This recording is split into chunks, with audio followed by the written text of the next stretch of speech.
कहें कि मंदोदरी कैसी थी वो समझिएगा।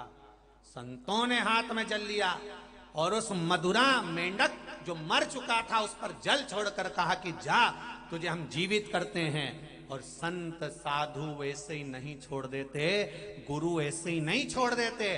गुरु मेंढक को मेंढक ही बनाकर नहीं छोड़ते, संत मेंढक को मेंढक के रूप में ही नहीं छोड़ते, संत उसको पवित्र आत्मा बनाकर छोड़ते हैं। तो उन्होंने हाथ में जल लेकर उस पर छीटा और सुंदर स्त्री बना दिया। वहीं से मय दानव आ रहे थे, उन मय दानव ने देखा इतनी सुंदर कन्या मेरे बच्चे नहीं है, चरण पकड़ लिए। संतों ने कहा इस कन्या का क्या करेंगे, तुम ले जाओ, तुम इसका पालन करना। और वो कन्या का नाम मंदोदरी रखा। वो मंदोदरी जब जाने लगी, जाते जाते उसने संतों ऋषियों के चरण पकड़ लिए। गुरुवर, मैं आपकी बेटी हूं, तो हमें कुछ जाने के समय पर दोगे नहीं?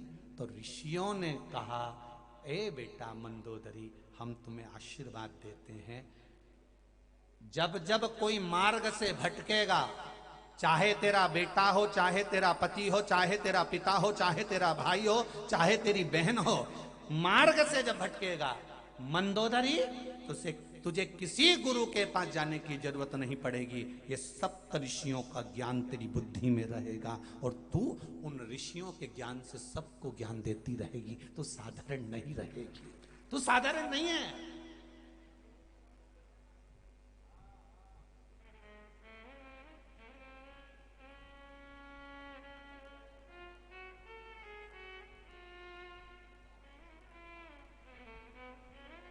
मैं दानवों के यहां गई,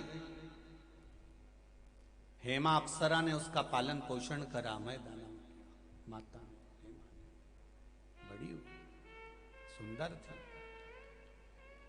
उसकी सबसे बड़ी सुंदरता थी उस मंदोदरी की, वो शंकर की उपासक थी। एक बात अपनी जिंदगी में याद रखना, जितने साधु संत सन्यासी बाबा जोगी का दर्शन करोगे, ये क्रीम पाउडर नहीं लगाते, चंदन का तिलक है, गले में रुद्राक्ष की माला है और थोड़ी सी भस्म शरीर पर लपेट कर रखी है, साधारण से वस्त्र हैं।